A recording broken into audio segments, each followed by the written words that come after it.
Bayangkan, dari Pelabuhan Merak di Banten sampai Pelabuhan Ketapang di Banyuwangi. Ribuan kilometer jalan kini hampir menyatu tanpa putus. Tol Trans Jawa dimulai sejak tahun 1978. Sempat mati suri karena krisis dan akhirnya dikebut di era kepemimpinan Presiden Jokowi dan kini menyisakan satu ujung terakhir di era kepemimpinan Presiden Prabowo. Inilah kisah jalan terpanjang yang mengubah wajah Pulau Jawa.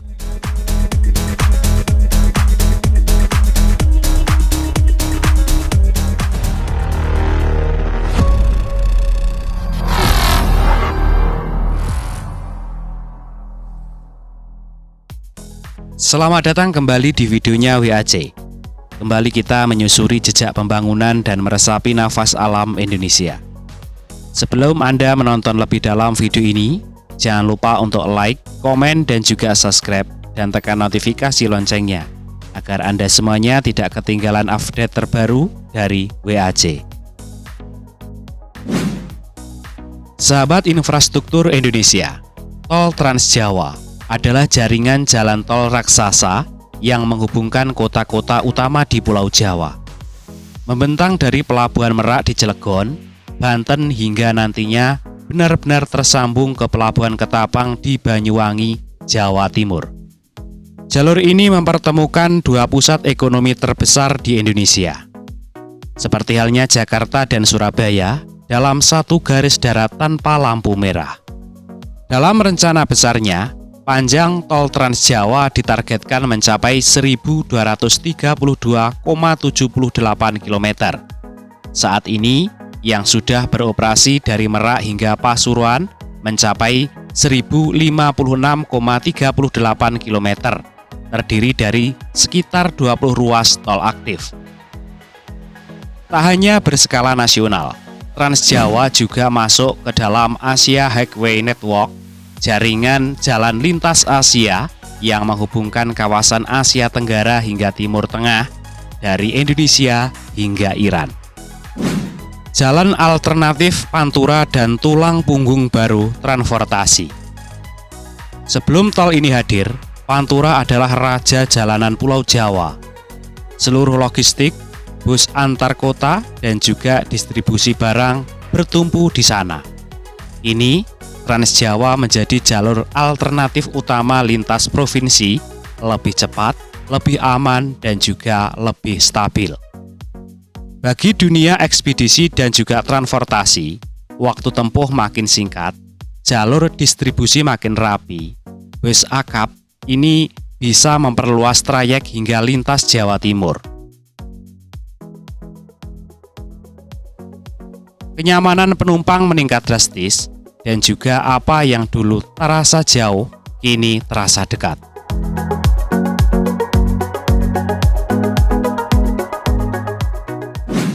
Siapa di balik proyek raksasa ini?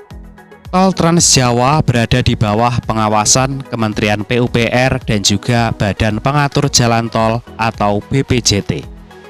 Dan untuk pengerjaan proyek ini melibatkan raksasa konstruksi nasional seperti Jasa Marga, Waskita Karya, Hutama Karya, Wijaya Karya, PP dan juga serta BUMD seperti Jaya Konstruksi. Ini bukan sekedar proyek jalan, ini adalah orkestra pembangunan nasional.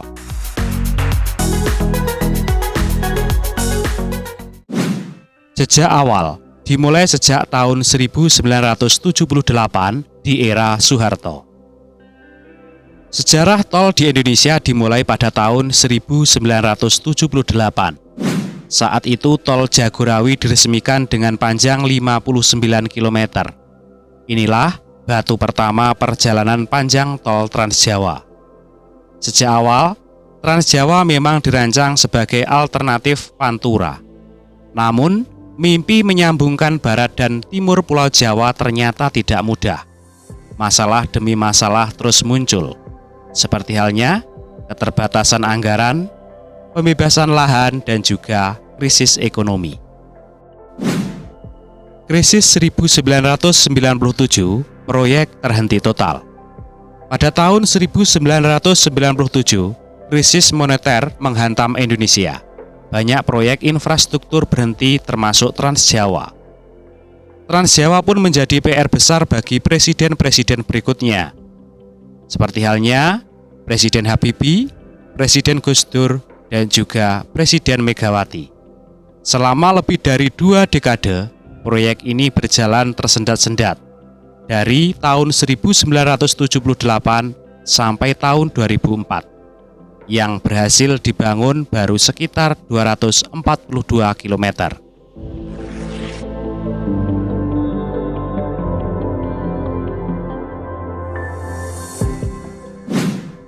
Era SBY 2004-2014 kebangkitan perlahan. Di era kepemimpinan Presiden Susilo Bambang Yudhoyono, pemerintah membentuk Badan Pengatur Jalan Tol atau BPJT pada tahun 2005. Dalam 10 tahun kepemimpinan SBY, terbangun sekitar 175 km jalan tol, tapi hanya 4 ruas yang benar-benar bagian dari Trans Jawa. Beberapa ruas penting mulai muncul, seperti halnya Kunci Penjaga, Surabaya Mojokerto, Kertosono Mojokerto, dan yang terakhir Semarang Solo. Ini adalah fase menyalakan kembali mesin yang lama mati. Era Jokowi 2015-2018 percepatan besar-besaran. Pada tahun 2015 menjadi sebuah titik balik. Diresmikannya Tol Cipali, Cikopo Palimanan sepanjang 116 km. Tol Gempol Pandaan sepanjang 12,5 km. Tol Cipali seketika mengubah wajah perjalanan lintas Jawa. Jakarta Cirebon, Jawa Tengah terasa jauh tapi kini terasa dekat. Lalu pada tahun 2018, Presiden Jokowi meresmikan 7 ruas tol sekaligus. Seperti halnya Pemalang Batang, Batang Semarang, Semarang Solo, Ngawi Kertosono, Kertosono Mojokerto, Porong Gempol, dan yang terakhir Gempol Pasuruan. Dan di tahun 2018 pula, Tol Trans Jawa resmi tersambung penuh dari Merak sampai Pasuruan.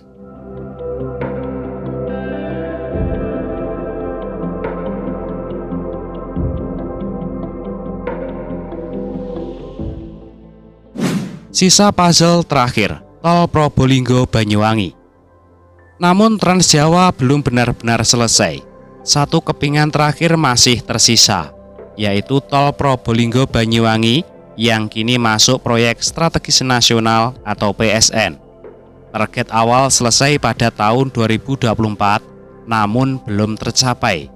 Sekarang untuk tahap 1 Gending Besuki dengan panjang 49,7 km ditargetkan rampung bertahap tahun 2025. Tahap 2 Besuki Banyuwangi sepanjang 1.206,72 km masih dalam tahap persiapan, belum masuk konstruksi penuh. Tol ini kini menjadi tongkat estafet pembangunan dari Jokowi ke Prabowo. Biaya raksasa 582 triliun rupiah.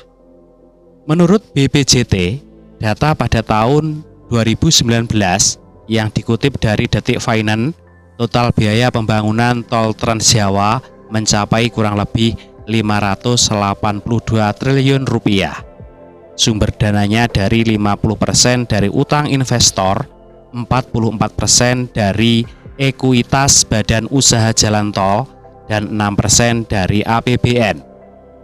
APBN itu pun berasal dari pinjaman luar negeri termasuk Cina, APBN dan juga pusat. Ini bukan sekedar jalan tol, ini adalah salah satu investasi infrastruktur terbesar dalam sejarah Indonesia. Dampak nyata di dunia bisnis dan transportasi. Sejak Trans Jawa beroperasi, bus akap mempersingkat waktu tempuh. Perusahaan ekspedisi memperluas jaringan, distribusi barang makin cepat, dan juga ekonomi antar daerah makin terhubung. Trayek yang dulu hanya berputar di satu wilayah, kini bisa tembus lintas provinsi hingga Jawa Timur. Sahabat WAC semuanya, jika tol Probolinggo Banyuwangi kelak benar-benar rampung penuh, maka Pulau Jawa akan tersambung dari ujung ke ujung. Logistik Indonesia makin kuat, pariwisata Banyuwangi makin terbuka ke dunia, dan Trans Jawa akan benar-benar menjadi urat nadi darat Nusantara. Ini bukan sekedar cerita tentang beton dan aspal, ini adalah kisah tentang bagaimana Indonesia menyambung dirinya sendiri.